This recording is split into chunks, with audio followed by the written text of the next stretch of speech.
Durante toda a história, a nação de Israel teve inimigos perigosos, inimigos ferrenhos, inimigos cuja motivação para a existência era destruir, tirar do mapa, arrancar da história, banir para sempre a nação.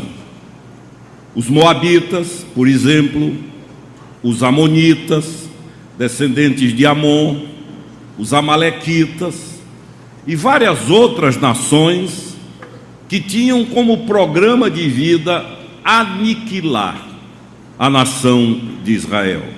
No entanto, nunca houve um inimigo tão forte, tão poderoso, tão perigoso, tão talhado para a guerra, porque era um povo que se preparava em qualquer época para a guerra, para a batalha, como os filisteus.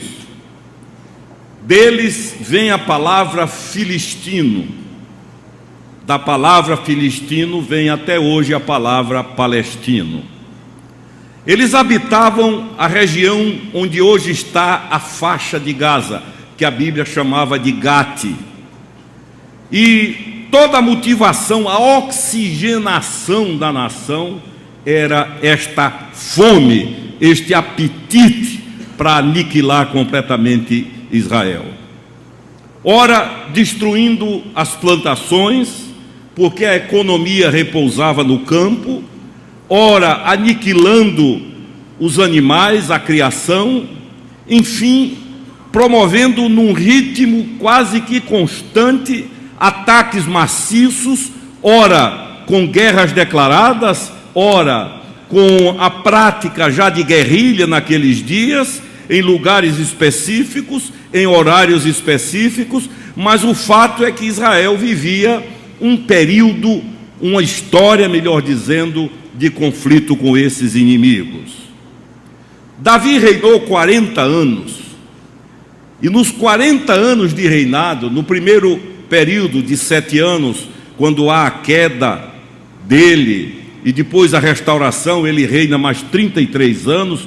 Durante todo esse período, esses inimigos não dormiram, esses inimigos não pararam, e sistematicamente procuraram destruir o povo de Israel.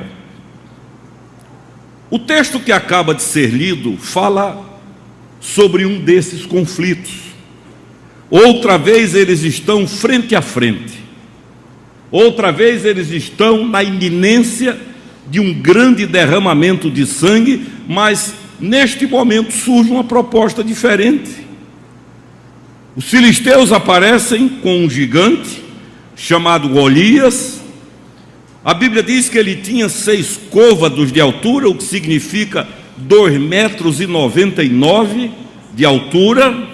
A Bíblia diz que o capacete desse indivíduo pesava 5.000 ciclos de bronze, que convertidos a quilogramas dá 57 quilos, e o eixo da lança, a ponta, melhor dizendo, da lança, aquela parte aguda que fere, que penetra, tinha 600 ciclos de ferro, que equivale a 7 quilos.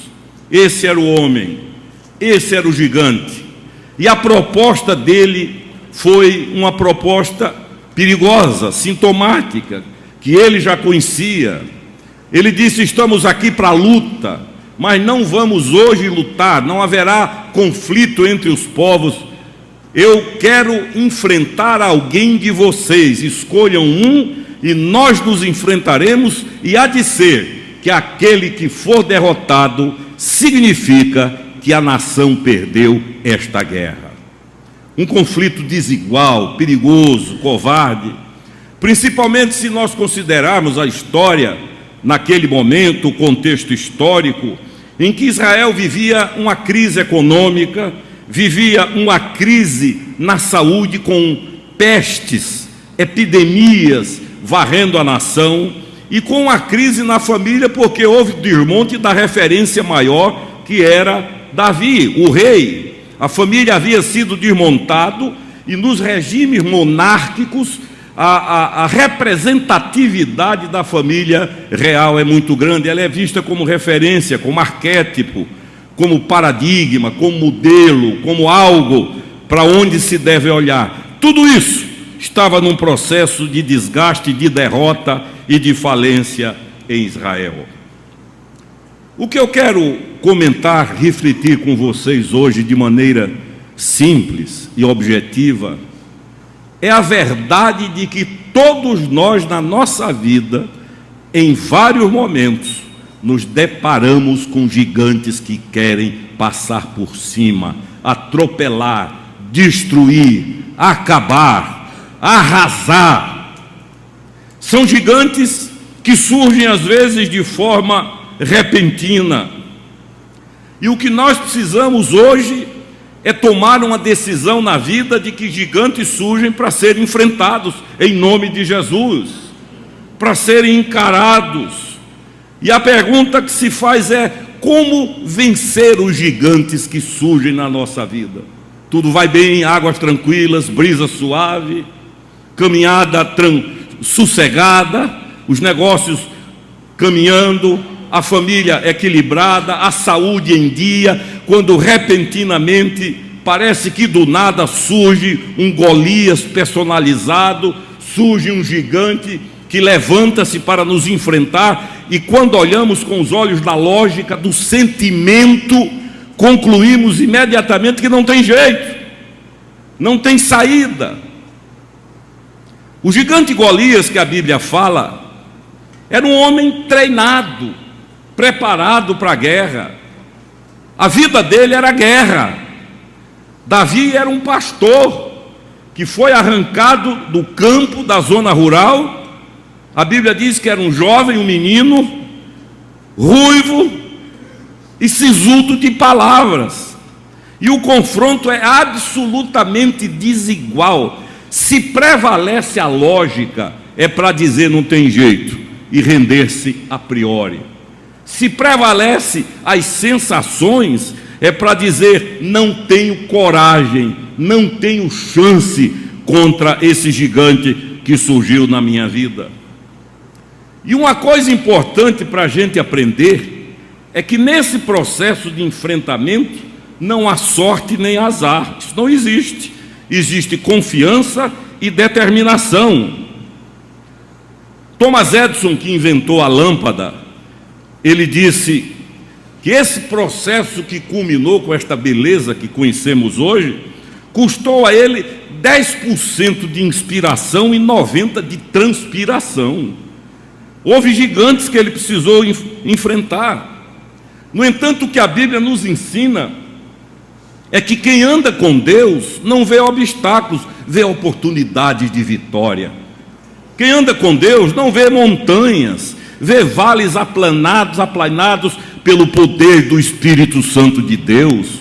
Não é negar a realidade, não é dar uma de budista, não é ser seguidor de Siddhartha Gautama, viver no nihil, no nada, diluir-se no nada cósmico do universo e dizer, sentindo uma dor e dizer não está doendo, não está doendo, não está doendo. Está doendo.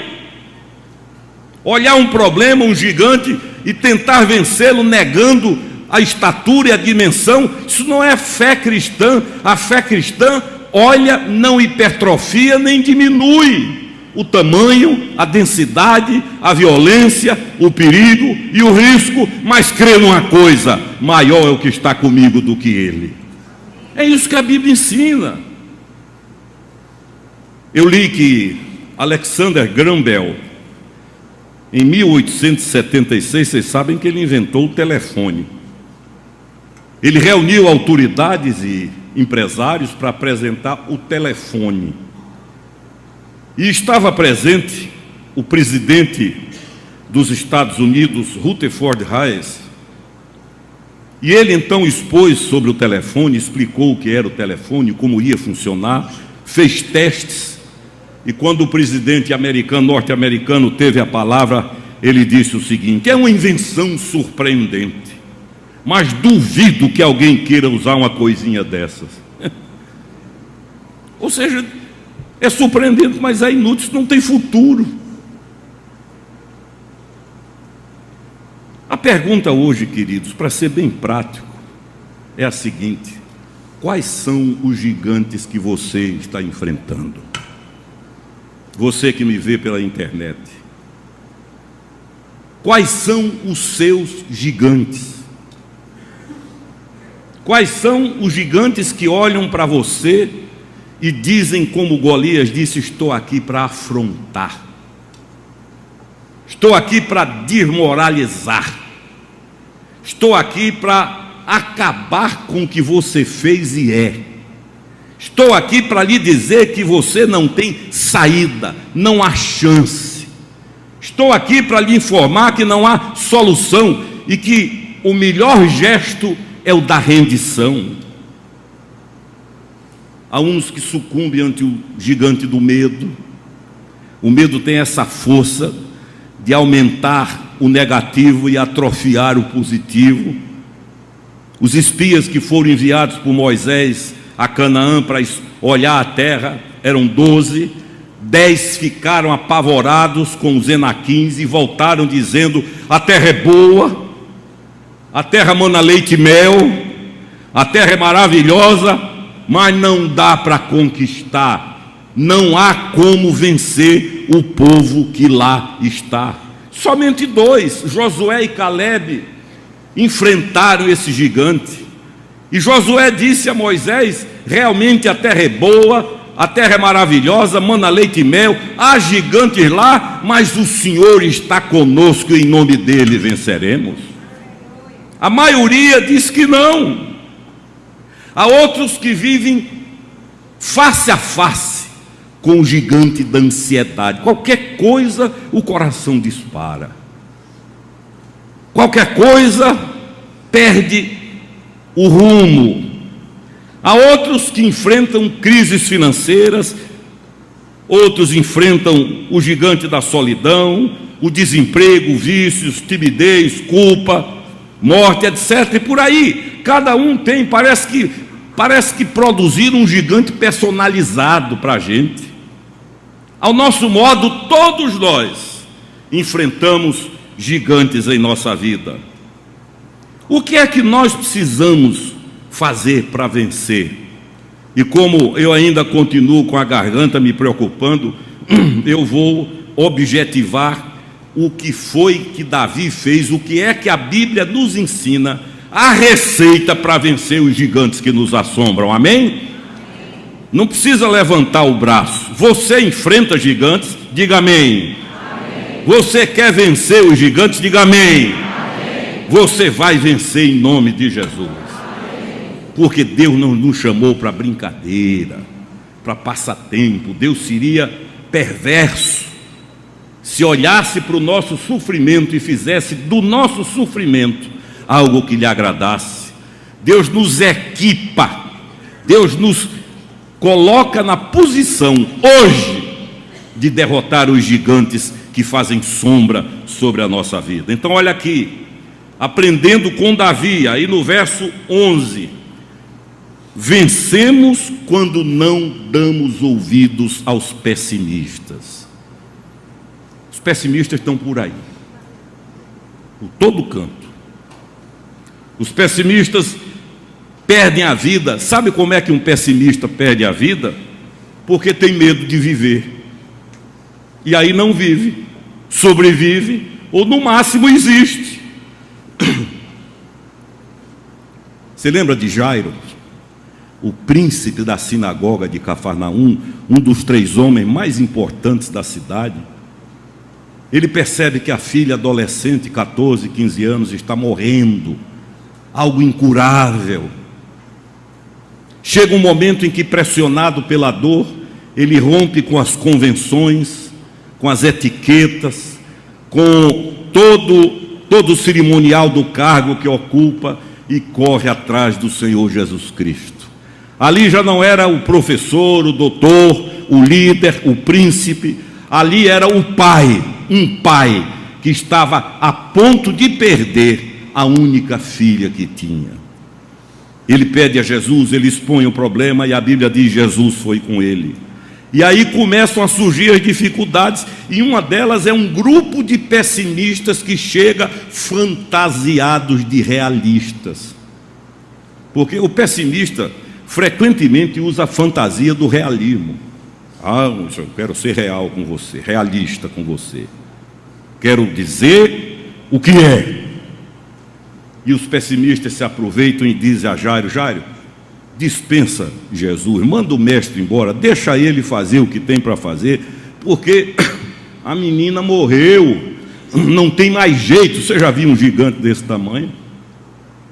E Jairo, então, impotente já estava, mais impotente se torna diante da notícia que recebe dos pessimistas travestidos de realistas. É quando Jesus entra em cena, olha para Jairo e diz apenas isso: não temas, crê somente. Não temas, crê somente. Essa palavra foi como a funda que Davi jogou na testa de Golias. E o resultado vocês sabem: a menina ressuscita, é erguida, o Senhor a toma pela mão e diz: Talita cumi, levanta-te, manda que sirvam alimento, e o gigante que apavorava Jairo é vencido. Então olha aqui, feche os ouvidos para os pessimistas e abra para a palavra de Deus. Não é negar que é gigante, é admitir a verdade, mas é crer que com você, se você é de fato filho de Deus em Cristo Jesus, é aprender de uma vez para sempre que aquele que disse não temas, crê somente, é o Senhor da sua vida. Em segundo lugar, vencemos os gigantes quando não fazemos do passado um desafio ou um empecilho. Qual era o passado de Davi? Pastor, na zona rural. Se ele olha para trás, ele não anda para cima do gigante. Davi não era soldado. Para Saul, a opinião do rei Saul é que Abner, e também de Abner, Davi não estava qualificado. Era suicídio, era loucura. Um jovem de formação pastoril levantar-se para enfrentar um gigante de 2,99 metros, ultra protegido e expert em guerra. Não foi à toa que ele fez a proposta. Um vencedor, queridos, olhe, não fica olhando para o que passou, ele olha para frente em nome de Jesus. Há quase 8 anos eu tive um câncer. Agora imagine se meu assunto for câncer. Só se eu tivesse autopiedade, porque há pessoas que sofrem desse mal de autopiedade e centralizam na tragédia, na desgraça que aconteceu. Passou. É para dizer: meu câncer, você já era. Agora é vida em nome de Jesus, até o dia que Ele quiser. Davi não olha quem foi. Davi não está amarrado ao que foi. Ele está agora vivendo o que é em nome de Jesus. Ele entende muitos milênios antes, muitos séculos antes, o que Jesus viria dizer: basta cada dia o seu próprio mal. Juscelino Kubitschek de Oliveira, que entrou para a história, possivelmente como o maior presidente desse país, nasceu no interior de Minas, filho de uma professora da rede pública. Tornou-se órfão de pai aos 3 anos de idade. Quando foi estudar em Belo Horizonte, ele mesmo conta, a cadeira que ele tinha para usar para estudar era uma caixa de tomates vazia. Esse homem enfrentou todos os gigantes, formou-se em medicina, pós-graduou-se na França e na Alemanha e tornou-se o construtor de Brasília, que até hoje é uma obra que encanta o mundo do ponto de vista da arquitetura. O que é ruim em Brasília é o recheio, não é a cidade em si. Isaac, da Bíblia, Isaac era aquele irmão nosso na fé, que se fosse olhar para o tamanho do gigante, ele ia dizer: não, Deus me largou. Eu devo ter cometido um pecado, ou meu avô, meu bisavô. Mas não é possível, eu já estou cansado de abrir poço de dia e eles entopem de noite. Ou como a gente diz no Nordeste, tapam. Isaac viveu anos de sua vida abrindo poço de dia e o gigante fechando de noite. Mas não desistiu. Diz a Bíblia mais na frente que ele semeou com água desses poços e colheu a 30, 60 e 100 por um. Cada semente plantada, uma semente, chegou a produzir 30, 60 e 100. O presidente Roosevelt, norte-americano, aos 39 anos, teve poliomielite e tornou-se preso a uma cadeira de rodas para o resto da vida. Foi aconselhado pela família, pelos amigos, a não continuar na atividade política dele, a desistir, a cuidar da saúde, a ter uma vida pacata. Esse indivíduo, depois de tudo isso, foi o único homem que foi presidente dos Estados Unidos da América do Norte por 4 vezes. Debochou do gigante, debochou do desafio.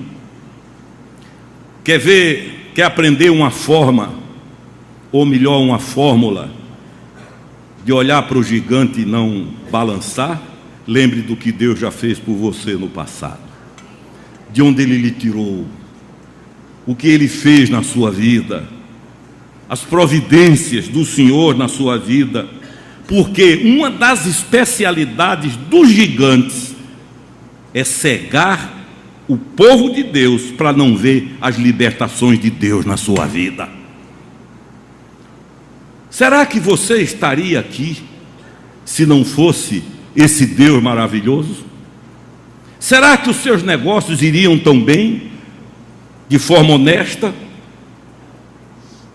O que seria de nós então? Precisamos olhar para trás como Davi, mas para agradecer e não para ficar dizendo: como é que eu, um pastorzinho de ovelhas, vou enfrentar esse gigante armado até os dentes? Uma outra coisa, terceiro lugar, para nós vencermos os gigantes da nossa vida, é quando aprendemos a triunfar as críticas que nos fazem. Amém? Amém. Críticas. Davi foi criticado, sabe por quem? Por Eliabe, seu irmão de sangue. A crítica que desanimava e destruía não veio de fora, veio de dentro, da família. Antes de vencer Golias, ele precisou vencer o próprio irmão. Os críticos são os inimigos de plantão, que nos espreitam a toda hora e mordem sem piedade. Estão na escola, estão em casa, estão no comércio, na empresa, estão nas ruas e estão até na igreja. Essa dor da crítica machuca quando ela vem de alguns lugares, por exemplo, de alguém que devia estar ao nosso lado, mas posta-se contra a gente. Era o caso de Eliabe com Davi. Seu sangue conhecia, enciumou-se com o sucesso do irmão. A felicidade do irmão era a sua tristeza, o sucesso do irmão era o seu fracasso. A gente que não sabe celebrar a vitória do outro, alegrar-se com o outro. Mas a coragem de Davi enfrentou o irmão e venceu, para a honra e glória de Deus e para o bem da sua vida. A crítica dói quando ela questiona as nossas motivações. Davi parte para enfrentar, mas é chamado de maldoso. Dizem que a motivação dele é maldade. Talvez muitos de vocês saibam o que é isso. Partiu para ajudar alguém e ouviu a língua perigosa dizer: está fazendo isso por interesse, mas na frente vem a conta. Davi foi taxado de maldoso por Eliabe. No verso 26, na parte final, ele é chamado de mal intencionado. As críticas incomodam quando são contínuas, e a prova de que a família criticava Davi continuamente é que há um momento no verso 26 em que ele diz a Eliabe: o que foi que eu fiz agora? Era como se ele dissesse mais uma vez, de novo. Era um ataque sistemático. A crítica incomoda quando ela demonstra ingratidão. Ele estava ali em obediência ao pai e foi ali para levar comida para os irmãos, e por eles foi humilhado. As críticas, eu não preciso falar sobre elas, porque eu tenho certeza que 100% desse auditório sabe o que é sofrer com crítica. Mas quem quer vencer gigante, fecha ouvido para a crítica e vai em frente em nome de Jesus. Em quinto lugar, vencemos os gigantes. Em quarto lugar, quando aprendemos e decidimos lutar com as nossas próprias armas, com o que Deus nos deu. Enfrentar com o equipamento que Deus nos deu. Eu disse hoje de manhã lá na Trindade: seja autêntico, seja você. Você sabe qual é a melhor versão de Deus para você? É você. Deus sabe o que faz, de modo que olhe para você e sem nenhum tipo de arrogância diga: eu te louvo, porque eu sou filho, obra, criação tua. A Bíblia diz, na língua grega está escrito que nós somos a obra-prima de Deus. Então, seja autêntico. Alguém já disse que roupa de rei não nos transforma em reis, só em carnaval. Passou o carnaval, a realidade volta e a fantasia cai. Faça bem feito, querido, o que Deus colocou você para fazer. Seja o que Deus fez você para ser, e você vai ser vitorioso sobre os gigantes da sua vida. Não é sendo outro.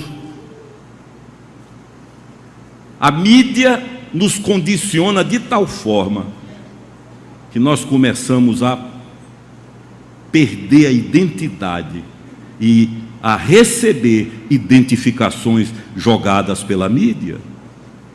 Mas nós somos o que somos, porque Deus nos fez como somos, pagou por nós o preço da salvação como somos, e vai nos levar para o céu, e só lá é que nós seremos transformados pela glória do Senhor. Em quinto lugar, nós vencemos os gigantes quando estamos determinados a encará-los no olho. Tem muito gigante aí que por dentro é pigmeu. Esses são aqueles que atacam você por trás. Mas quando o gigante é gigante, mesmo assim, olhe no olho e diga como Davi disse: eu vou para cima de você em nome do Senhor dos Exércitos.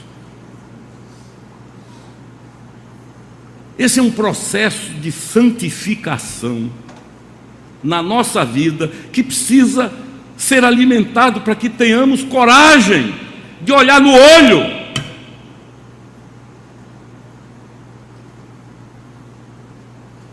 Ao invés de fugir do inimigo, avance sobre ele.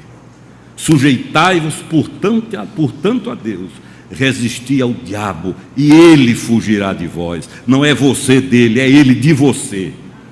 Bate em retirada, desaparece na curva, porque percebe que você é imbatível por aquele que habita no seu coração. Em último lugar, em último lugar, vencemos quando reconhecemos que a vitória vem de Deus e a Ele devolvemos a glória. A luta não é sua. Encare. Deus lhe dará a vitória, porque quem luta por você é Ele. Mas quando a vitória chegar, devolva a glória ao seu legítimo dono. Eu lembro de uma cruzada da Vinde, num estádio com 40 e tantas mil pessoas, num estado brasileiro, e o Caio ia pregar. E o pastor que organizou a cruzada, bem intencionado, passou 10 minutos elogiando o Caio. 10 minutos. E quando o Caio tomou a palavra, a primeira expressão dele foi: vamos devolver ao dono aquilo que é dele, a glória, só a ele pertence.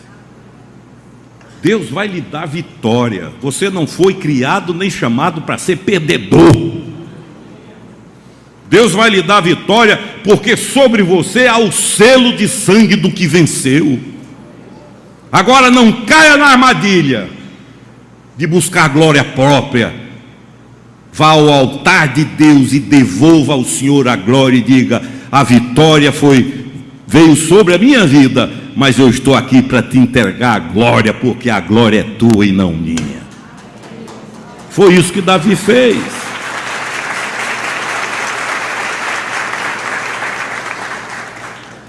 Encerrando,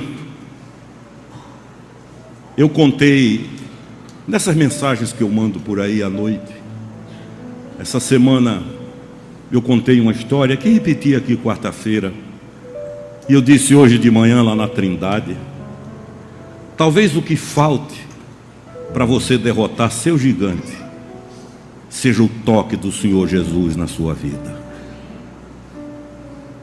E eu contei a história de um leilão, salão lotado, o leiloeiro empolgado,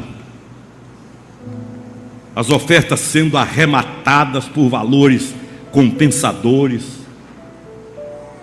Quando ele olha para baixo e percebe que há um velho violino ali para ser leiloado, ele pega o violino, levanta, feio, e ele diz: quem dá a primeira oferta? E alguém diz: eu ofereço $1. $1. E o outro diz $2. Ele insiste, e alguém diz $3. E ele insiste e vê que ninguém vai dar mais de $3, prepara-se para bater o martelo e diz a história contada por Mary Welsh no seu livro Gostando da Vida, que um senhor grisalho, já idoso, silenciosamente levanta-se, todos olham, ele vem até a frente, pede o velho violino, limpa as cordas, afina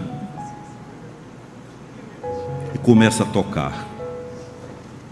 E diz a história de Mary Welsh que o som que ele extraiu daquele instrumento parecia o gorjear dos anjos.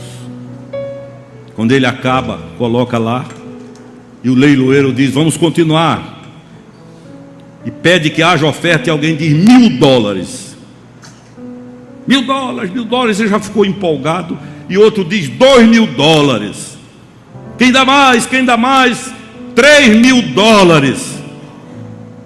E ele, para não correr risco, surpreso, bate o martelo, e o velho instrumento é vendido ali, arrematado por $3.000. E alguém pede a palavra e diz: eu só preciso entender uma coisa. É o mesmo violino de 10 minutos atrás.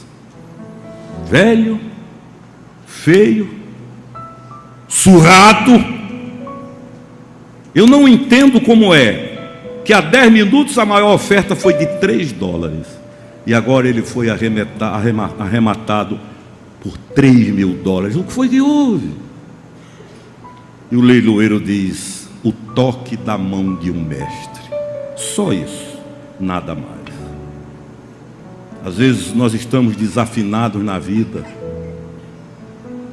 machucados, feridos, com as pancadas, manchas, marcas na alma, às vezes descartados, sem esperança, e queremos tombar diante dos gigantes.